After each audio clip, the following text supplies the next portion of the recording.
Hoje nós estamos falando aqui sobre distúrbios de aprendizagem, né? Aquela criança que tem uma dificuldadezinha maior do que a outra de aprender e às vezes a gente fica cobrando isso. Eu acho que a cobrança até agrava, né, Luciana? Fica toda hora. É preciso que ela tenha alguém que acompanhe, né, durante o processo de aprendizagem, mas a gente tem que ter sempre equilíbrio quando a gente está trabalhando com a criança, né? E como é que a gente escolhe o profissional adequado para lidar com isso, né? Não é o mesmo profissional para todo mundo, alguns, né? Sim, é por isso que é importante fazer uma avaliação no caso de uma criança que venha apresentando alguns problemas de aprendizagem recorrentes.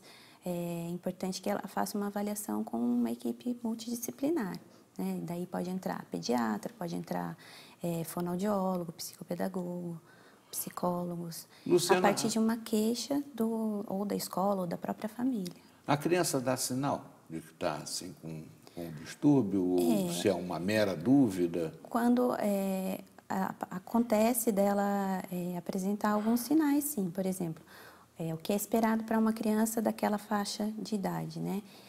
Se ela acompanha as mesmas condições de outras crianças, por exemplo, na aquisição da leitura e da escrita, se ela reconhece os símbolos que são convencionais, se ela consegue traçar, se ela se organiza bem para poder falar, né? Se ela consegue explicar o que acontece com ela, tanto oralmente ou por escrito. Então, são alguns sinais de que alguma coisa não está bem encaixada. Eu pensei que fosse assim, tipo, não quero ir para a escola.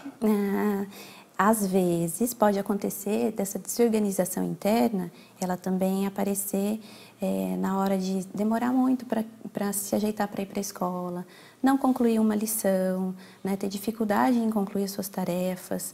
Então, todos esses sinais têm que ser observados durante um tempo para poder saber se essa criança está precisando de uma ajuda mais específica. Toda escola tem psicólogo hoje em dia? Na verdade, eu acredito que nem todas tenham, né? Nem o psicopedagogo.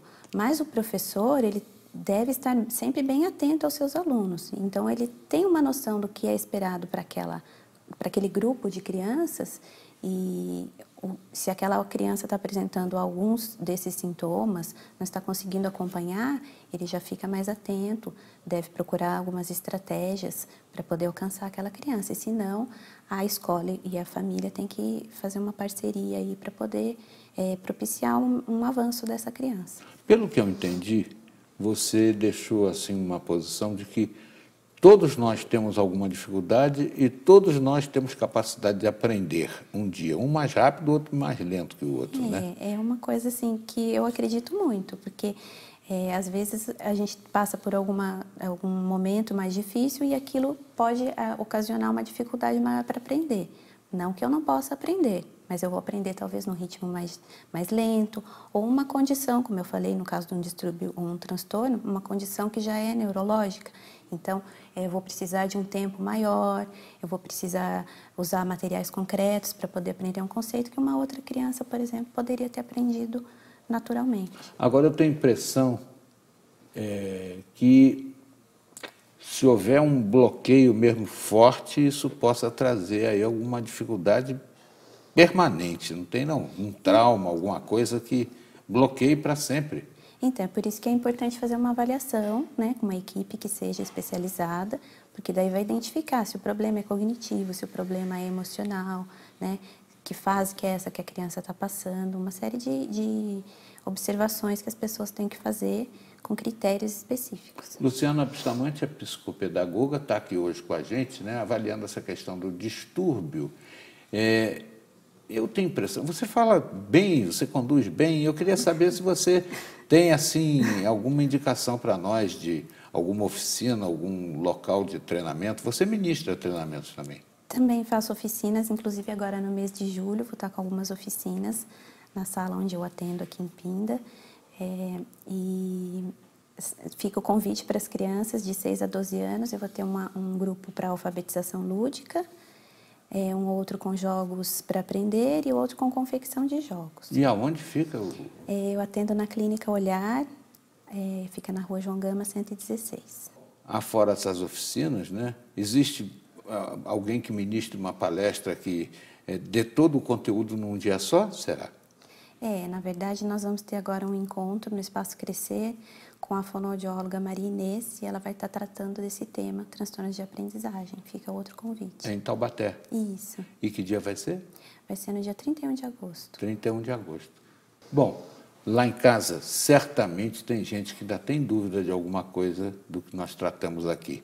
Existe alguma forma dessas pessoas interagirem com você nessas coisas modernas que tem por aí, Instagram, Pode Facebook? me procurar no Facebook, no Instagram, Luciana Bustamante, ou no WhatsApp, que eu posso deixar o número? Claro. É o 991-416254. Para quem não está aqui no Vale do Paraíba, na região metropolitana, tem que botar 12 na frente. Olha, Luciana Bustamante, gostei muito da sua vinda, foi muito importante. Eu tenho a impressão que o pessoal lá de casa também gostou. Deve ter uma ou outra dúvida, mas eles vão poder interagir com você. Vai ficar tudo resolvido. E olha, não fique aí botando minhoca na cabeça do seu filho que ele está com dificuldade de aprender, não. Dá a mão para ele, ajuda e encontra até, se necessário, o profissional adequado para dar um treinamento, um up na garotada.